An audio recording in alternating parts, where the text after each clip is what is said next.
and welcome to the Easily Excitable podcast. This is episode 6, and my guest this week is Grenou, or Spencer. Hey man, how's it going? Not too shabby. How are you? Yeah, I'm doing alright. We know each other through the Rooster Teeth community, and you do a lot of music kind of production things, as well as you being an audio engineer, and I kind of know you through that side of things, right? True. Very true. Okay. And yeah, I had you on my podcast before I changed it over to the Easily Excitable podcast and did the whole rebranding thing. And yeah, we mainly talked about musical things and various things of that nature, as far as I'm aware. That is correct. Yeah, cool. So yeah, how have things been going? Because it has been quite a while since I spoke to you last. It has. Well, it's been several months actually since we spoke. Yeah. In that time, a lot of stuff has happened. Yeah. Yeah, and I'm trying to remember exactly what, because there's been so much. It's like, what do I focus on? So I think last time we spoke, I think the second 1551 song had come out. Yes, the second 1551 song had just come out. Yeah. It had been out about a month at that point. Yeah. Which was, that was released 4.5 months ago now. So. Yeah, so it's been a while. It has. Well, I mean, you've gone to RTX and whatnot. So, how was that? RTX was great. Like, I had a great time just meeting up and catching up with everyone because, and there was a lot of awesome community panels as well. And I went along to as much as I could and tried to meet up with as many people as possible. Nice. Everything was just great. There was one panel I couldn't get into because there was a difficult situation in the line, so I was just like, I'm not dealing with that, I'm going away. I'll explain to you that off. Okay, off gotcha. It's kind of difficult to do justice and eloquently put it so I don't raise suspicion of certain people. Oh, okay, gotcha. But yeah, the whole thing was a great time. I did a lot of walking the floor, and there was a lot of interaction with just a lot of people, which is kind of the reason I went. I just wanted to catch up with as many people as possible. But yeah, I didn't get to go. I know, it would be awesome to meet up with you and just be like, yeah, this is everyone, woo! I'm seriously hoping that I can go next year. I really want to go. I just want to partake of the madness. Mm-hmm. Because it looks like it's just, was it 3 days? Yeah, 3 days. Of insanity, of just bouncing from one place to another and trying to take in as much as you possibly can.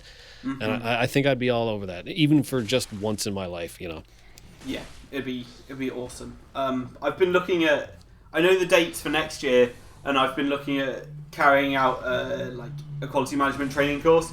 So right now I'm kind of looking at doing one of two. One would be an online only, another one would be attending for 2 days. But I know the attending 2 days in July are going to directly interfere with when I want to be in America, so it's already affecting my decision for next year.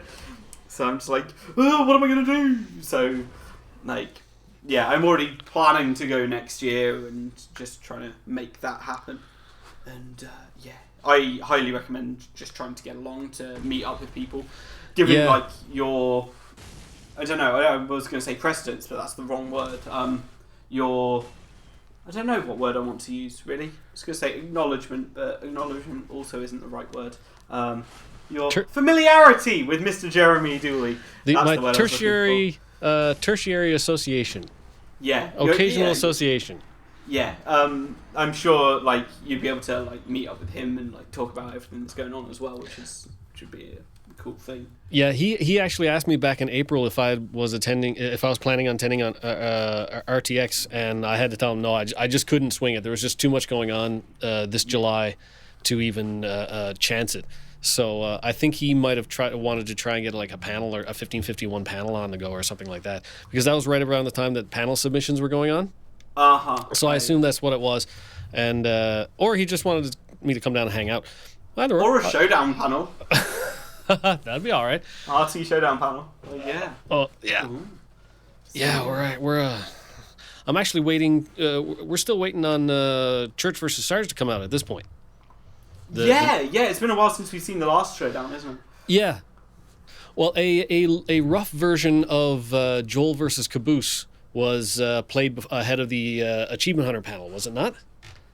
I don't know. I didn't see it, nor was I there. Oh, okay. So...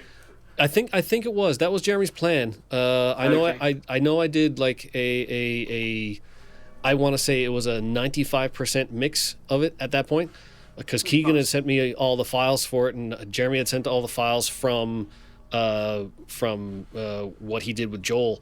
So I had all the files here, and I mixed them and all that stuff. I'm actually just waiting to hear back from Jeremy whether or not I'm good to master it now, because we've done some mixing since. And just a few tweaks here and there, and I'm just waiting to hear if he's ready for me to go master it for him, and then we can get that one released. Nice. But yeah, Church versus Sarge has the audio for it has been done ages ago, apparently. Oh. So it's the video side holding that one up. Okay. From what I'm told. So you're being kept busy in that world as well as relatively, yeah, relatively. I mean, it's there's long gaps of wait and see, and then all of a sudden there's this mad rush to, okay, I'm recording with Joel, I'll send you the files by this date, and if you could have it back to me by this date, done. Perfect. Okay, yeah, well, I can do that. That's not a problem. Nice. Yeah. Cool. Yeah, I'm just curious about all these things, I guess. Because I don't know why I'm even curious. I'm just like, this is cool stuff. Obviously, that's where my curiosity comes from. Yeah. Well, I mean, the Joel versus Caboose stuff. I mean, that was. I mean, Keegan wrote all the music for that. So, I mean, from my point of view on this one, it's been actually a very, very easy time doing that one, because he sent me all the files and was like, here you go. I was like, okay. So I just, sort of rejigged the mix a little bit, cleaned it up. Mm-hmm. There wasn't a whole pile to do with it, because he did a great job recording it. So, and then it was just incorporating the files coming from Texas. That's all. Oh, nice. So, yeah. Cool. But yeah, Church versus Sarge was a different story. Nice. We've actually rejigged part of that song from unlike what it was when Jeremy put it up on his personal channel. There's an entirely new section. Yeah. Oh, that's awesome. That's fun. So how are things going with 1551? I should say it by how you said it, so I'm just getting it right. Is there more in the works for that, or is We're actually in the early stages of working on another tune, and we're just waiting for a few pieces of the puzzle to sort of fall into place before we can really go at it in earnest. And I've demoed a couple things for my own purposes around here. I don't know, I had moments of inspiration, so I said, shag it, I'll write some music and I'll record it up and send it off and see what he says. And I actually haven't. I've sent him one demo, and yeah, it could be a 1551 song, but it's a little thrashy for 1551, as opposed to the nice balance between rock and rap kind of thing. So it might be a little too Metallica. Fair enough. Yeah. Well, yeah. No, I kind of had that, like, with my own projects. It's like a lot of me going like, oh yeah, this sounds nice and everything, and then there's those songs where I'm just like, yes, I will just play heavy and fast, like, for the whole way through. Yeah. And it's like I've been certainly very aware of that as well. But those kind of songs can be fun, but I'm not necessarily sure how they fit in with things. Yeah. But yeah. But the new 1551 thing we're working on, it will fit if we can get it to go ahead. Yeah. That sounds cryptic, but there's a reason for that. But I can't let you know what that reason is, because we haven't heard yet. Okay. We're waiting. There's a few balls in the air that we want to sort of get in place before we sort of elaborate on it. So. Oh, nice. Yeah. Cool. Yeah. What else are you working on at the moment? Or is it just that, and then, like, when it turns up, and then looking after your child? Well, no, that's ongoing. That is. I think I'm one or two mix tweaks away from being finished mixing an album for a band in California, a band called They Stole My Crayon. And nice. yeah, there's something I started mixing a while ago. And we're so close to getting it finished, and we're literally just waiting to hear back on a few mixing notes type thing, and then I have to write a fade, with automation, and then it's done.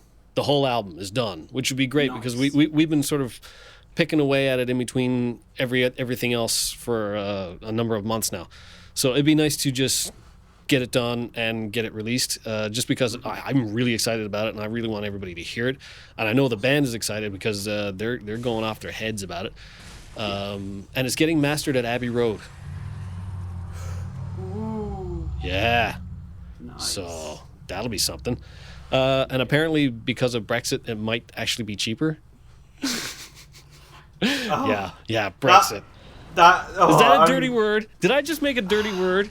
I mean, I'm not a fan of how it all came about, nor am I wasn't in favour of it. Let's say that. And now that it's happening and the government's had its whole shuffle up, it's I don't know, it just makes things a bit difficult because one of the points on the campaign was that we wanted to take back control from Europe, where there are unelected officials governing our legislation, and we've just had a new prime minister chosen within the party that they're in, that is in charge of the government that hasn't been elected. Yeah. So the irony is not lost on me, I tell you.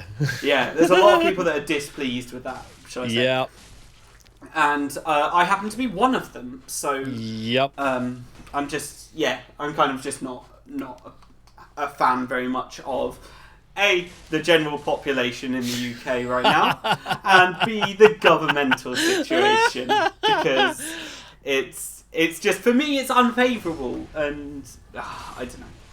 Yeah, the way it all played out, it was almost a comedy if it wasn't so tragic. Yeah. It's like, oh, yeah, we're going to do this, we're going to do this, we're going to do this. And then they get us yeah, we can't do that. We can't do that, all that stuff we said. Yeah, Yeah, it's we're going to leave and we're going to get all of this stuff. And then they're we're going to leave and we're going to get a tiny bit of the stuff. Yeah. It's just, it was a campaign founded upon lies and deceit, and it just, and people didn't do their due diligence and research things for themselves. Yeah. And that essentially has, and the older voters as well voted to leave, whereas the younger voters wanted to remain because it makes sense for us. Whereas the older people have less time to deal with it because that's the way things are. And anyway, I should stop being political because that's not exciting. Oh, it depends on your point of view. Yeah, I suppose. I'm in the somewhat enviable position here in Canada that we actually have a prime minister that I'm very happy with right now, because before this we had a prime minister that I wanted to smack in the face with a boot. I couldn't have been happier that Stephen Harper was given his walking papers, and he has basically disappeared, which is fantastic, except I'm pretty sure he should be brought in front of at least one court for Elections Acts fraud, and probably another one for some of the Senate spending scandal stuff that kind of dogged him for the last couple years of his prime ministership, which I totally believe he was involved with, but nobody's rolling on him, which is pissing me off. I guess. But now we got a cool guy. Yay! Cool people in office. That's what we need. We have a cool guy who and his wife is a very cool lady, and the kids are cute, and everybody likes him, and he speaks with common sense, and it's it's very refreshing. Yeah. Ah, nice. It's good to hear that at least somewhere in the world things are going right politically. Oh yeah. Now, I mean that's federally. Provincially, we've got a whole pile of ungodly issues. It's actually very similar to the Brexit, except there's no leaving involved, which is which is some saving grace, but man, oh man, just brutal stuff. Sorry, not very excitable. Moving on. Oh well. Yeah. What have you been watching or listening to keep yourself entertained from time to time? Should you find free time? Should I find free time after the youngster goes to bed? Yeah. I have been actually. What was the show that I was watching the other night? I thought it was incredibly interesting. Oh, come on. What happens on it? And who's What happens? in it? I can't remember now. Oh, it was this. No, it wasn't. Not that long ago. It was quite a while ago now. There was a show that came on Discovery Channel called Diesel Brothers, and it was fantastic. It was about these guys who take these pickup trucks and completely modify them, and do completely impractical and unimaginable things with them, and then turn them around and sell them. And the main characters of the show, the main guys responsible for the show, they were nutcases, which was fantastic. And I mean, over the top nutcases too. I mean, yes, it is reality TV and everything else, but still watching a few things on Discovery Channel. I find myself watching a lot of cartoons. Nice. Cartoons are good. Cartoons are good. Yes, cartoons are very good. A lot. You know what I discovered the other day? It was about 3 weeks ago now. I discovered Team 4 Star. What's that? Team 4 Star is a crowd of guys who, and ladies, of course, who they take Dragon Ball Z episodes and redub them. And redub them with more concise dialogue and really, really funny humor, like adult humor. And as someone, I mean, I was a fan of the original Dragon Ball series and Dragon Ball Z and stuff. Dragon Ball GT, not so much. But the guy who does the voice of Piccolo and Vegeta and all the Chris Sabat characters, it sounds so much like Chris Sabat. I thought it was Chris Sabat, who now is doing voices on Red vs. Blue, which I thought was hilarious. Awesome. I was like, everything is coming full circle. This is so cool. Nice. Everything is melding together. All we need now is for Miles to find some way to include Frank Welker and Peter Cullen, and I will die a happy man. Yeah. RVB's been great recently as well. Yeah, I wasn't sure how this new season was going to go, but I'm digging the short story aspect of it, which is great. Yeah. The Funhouse arc was great. The live stop motion one was just incredible. Yeah. And the whole thing was just it's just been so enjoyable. And this new 2D animated sort of pre-Merc Locus Felix thing is I gotta say it's very cool. It's very cool. Yeah, it's been thoroughly enjoyable. Yeah. Cool. So before we started recording, you said something to me about you working on your internet network work is being upgraded, or I'm trying to get it upgraded. Basically, here at my office, which is the Research Center for the Study of Music, Media, and Place at Memorial University. The name's not long enough. Basically, we have a new director because our founding director, Dr. Bev Diamond, she just retired this past year, or almost a year ago now. And so we have our new director coming in, Dr. Harry Berger. Actually, he's moving from Texas, which is great. He was in Houston for a long time. World-renowned ethnomusicologist, which is fantastic. And apparently he's an electric guitar fiend. Loves electric guitar, loves metal. So I am very anxious to have a sit down with this guy. I've only met him a couple times before this. We've been exchanging emails and phone calls and everything like that since he was, given the director's chair, just in preparation for him to, get on the go here. And a lot of his plans for what we're doing here involve podcasting, live streaming lectures. I'm hoping to get a little video series going of student life or MMAP life, similar to RT life. like that kind of thing. Just sort of seeing what the students are at, and it just sort of as almost an ethnomusicology recruitment tool, is saying, yeah, well, come here and you have all this cool stuff that you can get involved with. Mm-hmm. Because a lot of our students are musicians and they end up playing in groups downtown and or whatnot, or just it's very diverse what talent comes through our doors. Mm-hmm. So there's a whole movement by Harry to sort of update and sort of cast a wider net in terms of people that could be interested in stuff that we do, and so we want to get into this whole live streaming and podcasting, and there's a whole element of content management and stuff with that. So I find my job is instead of just doing what I do, which is a lot of audio digitization and restoration and stuff like that, it's now sort of transferring a little bit, just shifting ever so slightly towards these production pieces. Mm-hmm. However, unfortunately, right now, our office internet sucks wanker. Mm-hmm. It's horrible. I mean, it's better than it was. Yeah. But, still brutal. Crazy. So we've been, there's been a long, ongoing movement trying to get our research center on the university hardline, like the fiber hardline that links the entire college, the entire university together. But we are just off campus in another provincial government building. Now, last year, they actually hooked up the MUN fiber to the building. But instead of coming over to our side of the building, it went to the other side of the building.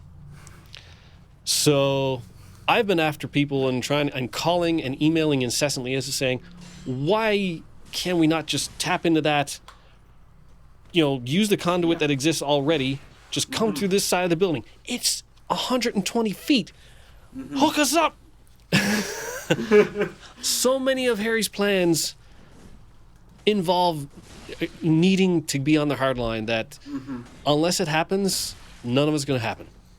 Because we have all the technology here for live streaming and webcasting and podcasting and all that stuff right now. Quite extensively, actually. We have HD cameras, I have Wirecast, I have switchers, I have all that stuff here already. We already picked that up from when Dr. Diamond was here because she wanted to do a little bit of that as well. But this brick wall of not being on the hard line, it slows everything down. Yeah. Oh my God, does it ever. Okay. But that was before it was even attached to this building. So now that it's attached to the building, just not to us, that it's that much closer. It's 120 feet. I'm sure we can make this happen in the next few months. Nice. So it's looking into like new ways to like reach students and like get them involved in like making things, and new ways to like present lectures and things to like that towards them, right?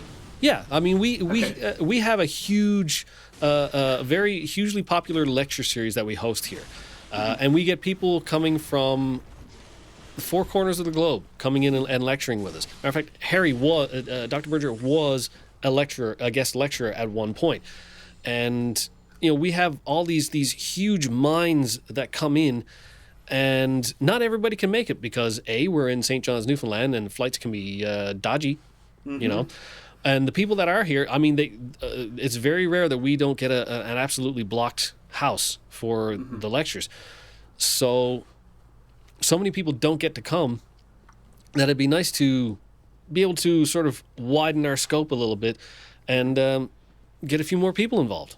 And let a few more people partake of it. It also opens up, having guest teachers in classes for distance education and stuff like that. Yeah, we could say, oh, so and so from such and such university would I'm going to get him to speak at our class next week. Perfect. Easy enough to do with the proper like internet infrastructure. In the right Absolutely, place. Which right now we don't have as before we started recording, our lag between us on Skype was like what, 3 seconds, 4 seconds, 3 or so seconds. Yeah. Impossible to do anything with that. So I mean, we're doing good now. Just I think because the 3 or 4 students that were out in the other room there, I think they've buggered off for the day. So nice. Yay! Cool. So the reason I was asking about all this is that my one was a lecturer at a university, the local university to where we lived. and she was part of the first office that they had there that was trying to go deskless, so they all had tablets and everything and could do their work anywhere. And they had a room in the library that they could use for a few hours a week to sort everything out. And everything else they could do either on the move or, I don't know, at home as well. So that they were relying on the internet infrastructure to really help move forward the department that they were working for. Which is one of the reasons I really wanted to bring this up today. Is because I found it fascinating that she's like, oh yeah, we're just trying to go away from that. All the lectures are going to be available online. They were trying to record some of them and everything. I think it was, I don't know whether it was nearly 2 years ago or nearly a year ago when she retired, and they were just like, she left and they left the department in a good state with a solid foundation for them to move forwards with, not having to have desks and then having a solid base of content to share and have the courses all set up and everything. And I thought that was a fascinating way to do things. And on my course, I did chemistry, not very easy to really stay away when you've got to put in lab time. Whereas I know when I was leaving as well in that area, they were recording introductions on how to set up all of the lab equipment. So before you started and before you went into the lab for the day, you need to watch a 10-15 minute pre-lab video where it's like, this is what you're going to be doing today. Here's the list of how to do things.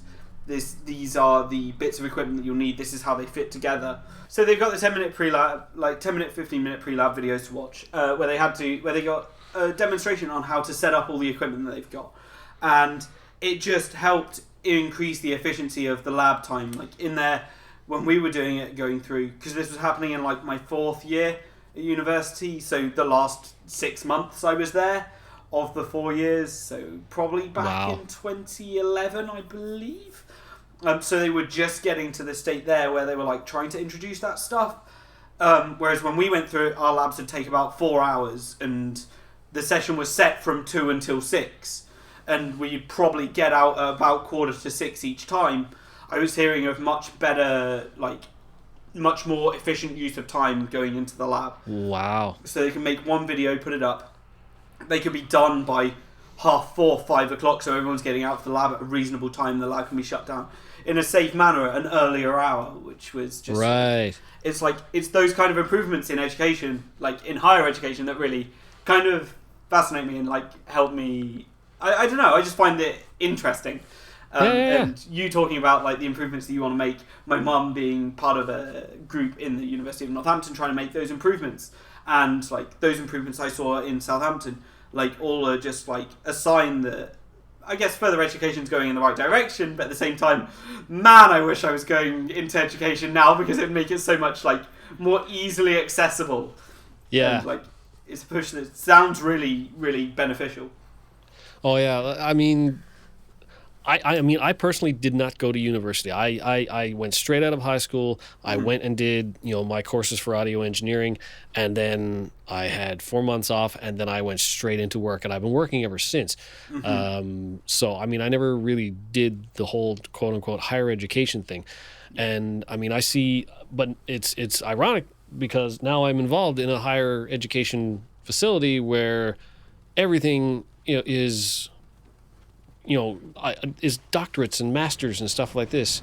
These are the students that I'm working with, right? There's PhD students, there's master students. That's all that's here. Nice. So, have you been tempted to be oh, can I apply some of this to towards a thesis or something like that?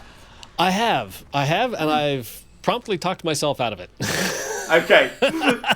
Yeah, I completely understand that. Before I went to after I finished my masters, I was I'm going to take some time off, and then I might consider going back for a PhD, but the work that needs to go into it is just, it's kind of crazy. Something, as much as I'd like to be a doctor of chemistry or whatever I end up doing, the work that's got to be put in is just, you've got to be committed and determined to know that that's what you want to do.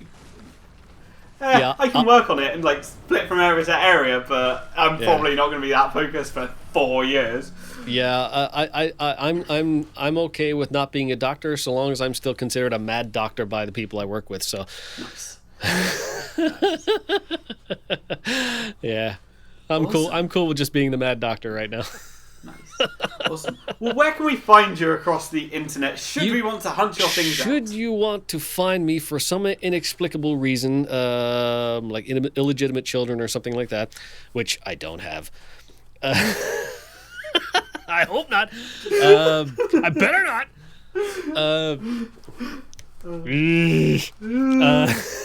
I am on. Probably your best bet to get a hold of me these days is actually on Twitter, which is Spencer in NL, all one word. I'm also on the RT site as Grenou, and I am on the book that is of facial nature. Ooh, that sounded dirty. I just realized that. Dang. Well, move on. Move along. I got almost through the whole podcast and didn't make one dirty joke. Oh, I was so proud of myself. Damn it! I play Sunday morning football with my wife's boss and a few of his friends and whatnot, and it's really good fun. But every time someone opens their mouth, I want to make a dirty joke, just because everything is so funny. It just lends itself to just complete toilet humor, and I find myself in the huddle when we're talking about plays. Someone will say, and I gotta stifle a laugh. And he's like, "Shut up." There's teenagers here. If it was just us, I wouldn't care. It's just teenagers. Yeah. You gotta set a good example. Yes. Oh God, if I'm your moral compass, good. Right.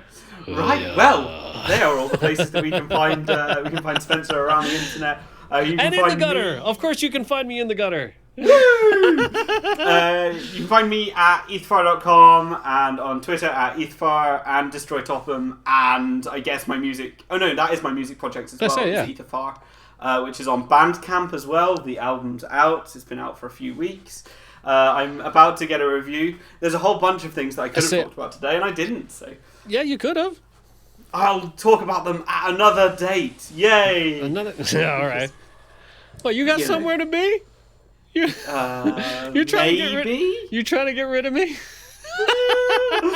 I can be found at Ethfar on most places. This podcast can be found at Easily Excitable on Twitter, and it's on iTunes now as well. I know. Yes. Congratulations, dude. Thank you very much. Things just seem to have flowed this week that I've just had, and while I've been trying to get over coming back from America, I've just had good things happen. Just crazy when outside of work and just. You shook hands. You shook hands with Donald Trump. That's what made you sick, dude. Well, yeah, something like that. But yeah, thank you, Spencer, for being my guest this week. Not a problem. A pleasure as always. And thank you, everyone, for listening. Have an exciting week. You're all my favourites. Goodbye.